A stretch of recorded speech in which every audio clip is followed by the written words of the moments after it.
छत्रपति संभाजीनगर के राजनीतिक जगत में हलचल मच गई है। छत्रपति संभाजीनगर उस्मानपुरा स्थित भारतीय जनता पार्टी कार्यालय में महाराष्ट्र राज्य कार्यकारी अध्यक्ष रविंद्र चौहान की उपस्थिति में विभिन्न राजनीतिक दलों के सैकड़ों पदाधिकारी भारतीय जनता पार्टी में शामिल हुए।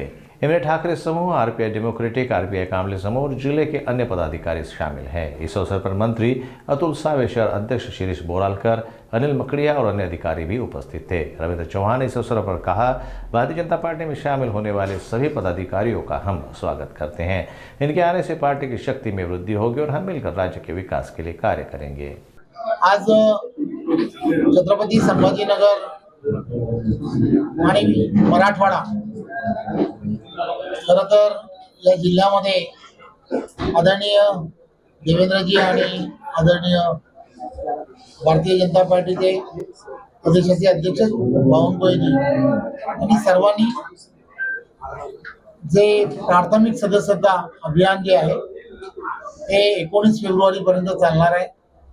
तर त्या 19 फेब्रुवारी पर्यंत चालणाऱ्या अभियानाचा आढावा घेण्यासाठी खरं तर बैठक घेण्यासाठी मला सांगितलं होतं आणि त्या बैठकीसाठी मी मराठवाड्यामध्ये आलो होतो आणि या बैठकीच्या निमित्ताने शहर अध्यक्षांनी काही प्रमुख विविध पक्षांमधील असणाऱ्यांचा प्रवेश या ठिकाणी ठेवला होता। त्यामुळे तोही मी पक्षाच्या प्रवेश कार्यक्रमाला उपस्थित राहिलो।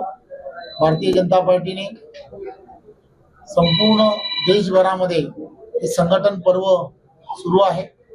त्याचा अंतिम टप्पा हा महाराष्ट्रामध्ये आता सुरू झालेला आहे आणि त्यामुळे 19 फेब्रुवारी पर्यंत आम्हाला सर्वांना 1.5 कोटी प्राथमिक सदस्यता अभियानामध्ये सर्व भागातून प्राथमिक सदस्य व्हावेत म्हणून कार्यकर्त्यांना विशेष विनंती करण्याच्या दृष्टिकोनातून आज हा या ठिकाणी माझा प्रवास आहे।